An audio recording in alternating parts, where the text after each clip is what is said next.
Oui, nous vivons dans les derniers jours. Oui, nous apprenons à regarder au signe des temps. Oui, nous gardons un cœur en paix, avec du bon sens, en nous rappelant que Dieu est au contrôle.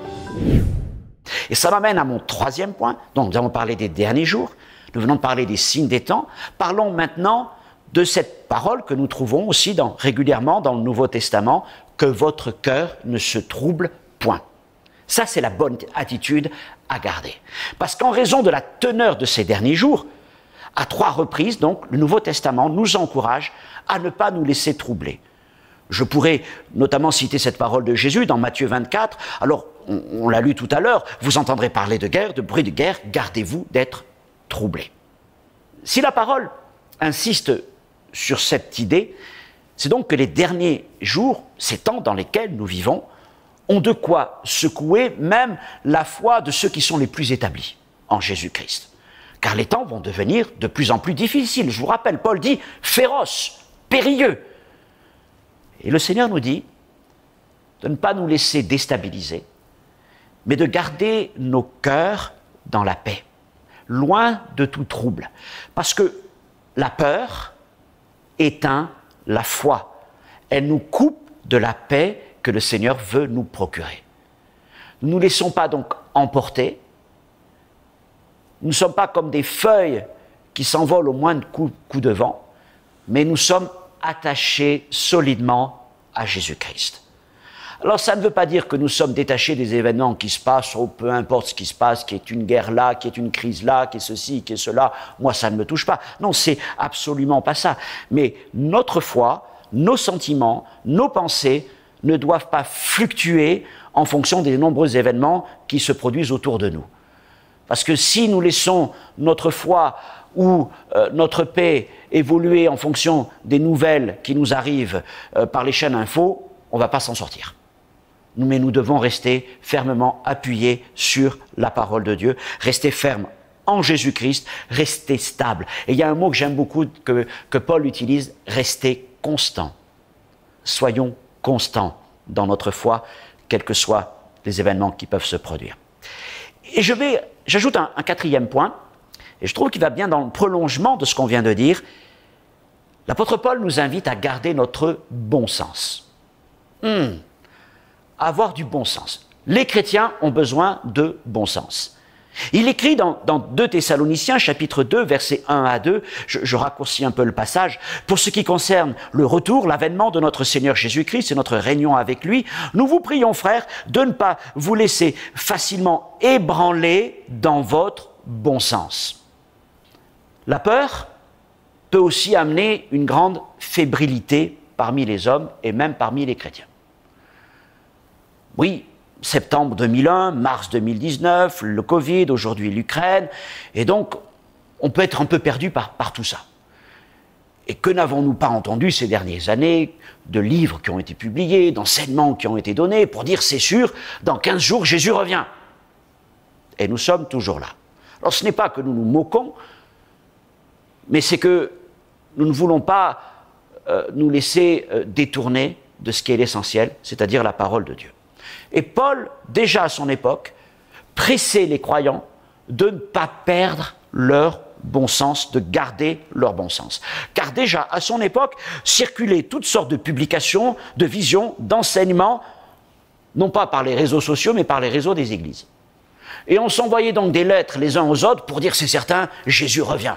C'est certain, le jugement va venir. Et Paul les invite à garder leur calme. Alors ce qui est étonnant, notamment dans le cas de ces chrétiens de Thessalonique, à qui il écrit, c'est qu'il avait pris le temps de leur enseigner les fondements de la foi, notamment dans sa première lettre. Il leur parle de la mort et de la résurrection des croyants, du retour de Jésus, de l'enlèvement de l'Église, du jugement à venir. Donc il avait posé des choses solides dans leur cœur. Mais il arrive aussi parmi les chrétiens d'être à l'affût de nouvelles sensationnelles. Nous voulons toujours plus de révélations sensationnelles. Qu'est-ce qui ne nous a pas encore été dit? Qu'est-ce qu'on peut trouver de nouveau? Et alors évidemment, si vous allez aujourd'hui sur YouTube ou sur ceci ou sur cela, vous pouvez très vite découvrir toutes sortes de gens qui vont nous annoncer toutes sortes de choses. Mais tout ça, et je reprends l'expression de la Bible, c'est du bois, du foin et du chaume. Autrement dit, ça ne tient pas le coup. Mais nous devons rester ancrés sur la parole de Dieu. Et j'ai envie de vous dire, gardez-vous des prophètes de l'actualité. Ils viennent et ils s'en vont aussi vite que des titres sur les chaînes info. Si vous cherchez des enseignements solides, tournez-vous vers des ministères confirmés, des hommes qui ne parlent pas selon les événements en cours, mais selon la parole de Dieu. Dernier point. Alors nous avons parlé des derniers jours, l'attitude dans les derniers jours, de savoir discerner les signes des temps, donc de prendre du recul par rapport à tout ce qui se passe, de ne pas laisser notre cœur se troubler, de garder notre bon sens, et finalement, dernier point, de nous rappeler toujours que Dieu est au contrôle.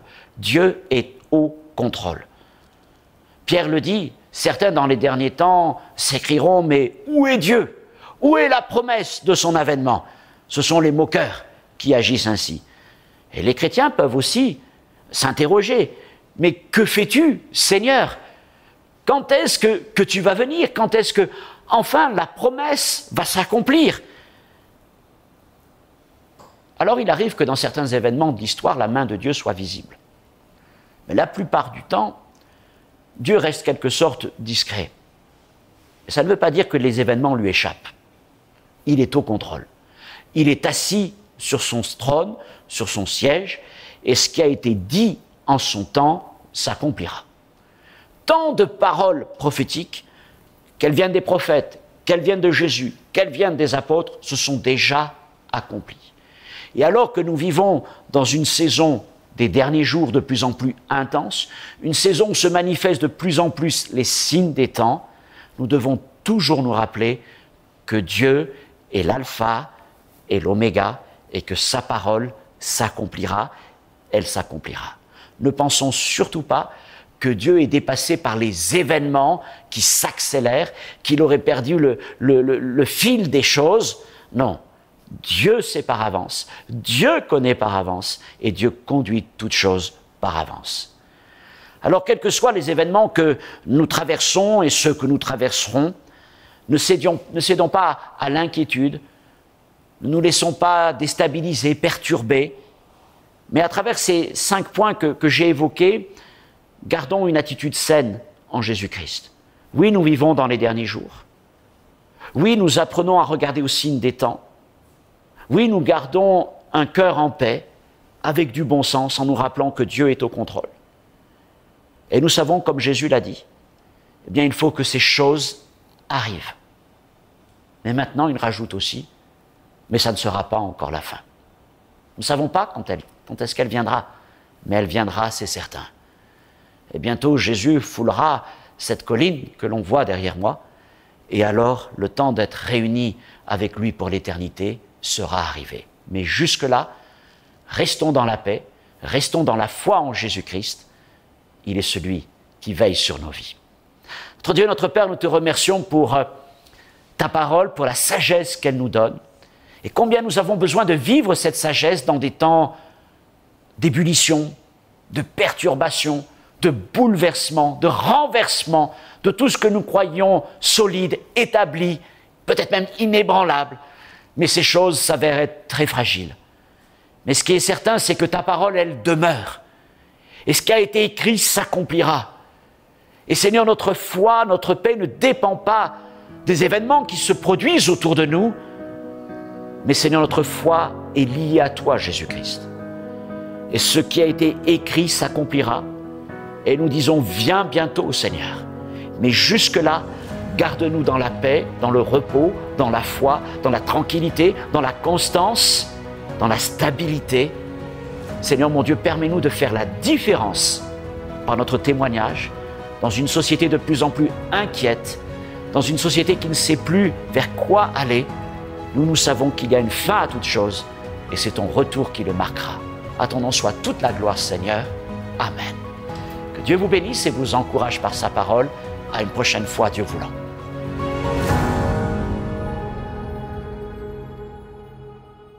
Shalom, j'espère que vous avez aimé cette vidéo. Abonnez-vous pour ne pas rater nos programmes. Merci de faire partie de notre famille TBN. Que Dieu vous bénisse. Shalom de Jérusalem.